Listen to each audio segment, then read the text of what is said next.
তো আজকে আমাদের একটা বন্ধুর জন্মদিন ছিল, তো আমরা চলে এসেছি কেক কিনতে কেকের দোকানে।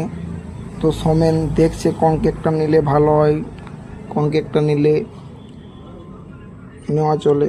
আমি ওইদিকে ভিডিও বানাচ্ছি, আমি বলি তুই দেখ কোন কেকটা নিবি না নিবি। তো ও ওটাই দেখছে কোন কেকটা নেবে কেক না কিনতে নেবে। এসে আমার একটা ফলোয়ার সঙ্গে দেখা গেছে, রমেশ কাকা। তো রমেশ কাকা, তুমি কিছু বলবে কি? হ্যাঁ, আমি বলবো, আগে আমি টিকটক করতাম। হ্যাঁ টিকটক, ইকো ভিডিও, হ্যাঁ লাইভ, আমার খুব ভিডিও ছিল। হ্যাঁ কিন্তু যখন ওগুলো সরকার থেকে বন্ধ করে দিল, হ্যাঁ তারপর থেকে নর্মাল আদমি, হ্যাঁ, ঠিক আছে, হ্যাঁ। আমি বুঝে চাকরি করি, হ্যাঁ, ঠিক আছে, হ্যাঁ। আদার্সে হ্যাঁ। এখন বাস সবাই আর আমার ভিডিওগুলো কেমন লাগে? অনেক ভালো। আমার ভিডিওগুলো দেখো তো? যেগুলা ভিডিও আমি পুরো টোটাল ভিডিও দেখি, হ্যাঁ। খুব ভালো লাগে। হ্যাঁ। আপনারা সবাই লাইক, শেয়ার, কমেন্ট করি।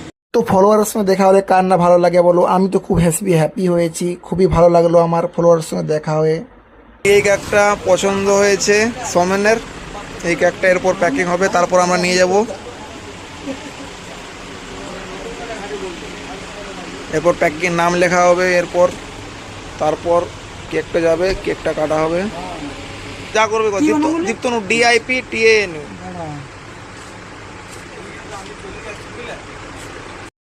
তো তোমরা আসো বিকাশদার দোকান।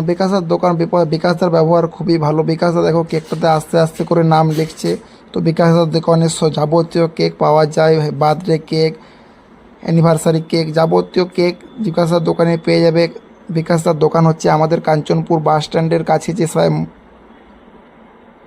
যে টিউবওয়েলটা আছে তার সামনেই আমাদের বিকাশদার দোকান। তো যে কোনো যদি কারোর কেক লাগে তো এখান থেকে কেক নিয়ে যেতে পারো। তো ফাইনালি কেকের নাম লেখা কমপ্লিট। নাম লেখার পর কেকটা খুব সুন্দর লাগছে। Thank you বিকাশদা।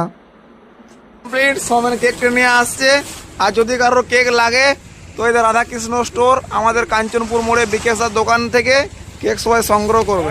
তো কেক নিয়ে আমরা বেরোয়েছি, যার বার্থডে আমাদের বন্ধুর, তাকে সারপ্রাইজ দেওয়ার জন্য আমরা যাচ্ছি রাস্তাতে।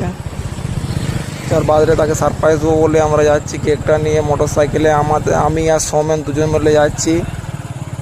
আমার বন্ধু খুবই প্রিয় দীপ্তনু খেপু, তার আজকে বার্থডে, ওকে সারপ্রাইজ দেবো, তার জন্য আমরা কেকটা নুকিয়ে রাত্রে নিয়ে যাচ্ছি। অন্ধকার দেখতে পাচ্ছ। তো অনেকক্ষণ ওয়েট করার পর ফাইনালি দীপ্তনু চলে এসেছে। অনেকক্ষণ ওর জন্য ওয়েট করছি, তারপর ও এসছে। তো হাসিটা দেখো, সাইকেল থেকে নামছে, ওর হাসিটা শুধু একবার দেখো। তো জানি না যে ওর আজকে বার্থডে সেলিব্রেশন করব আমরা। তো ওর হাসিটা দেখো, খুবই ভালো লাগলো, ও খুব হ্যাপি হয়েছে।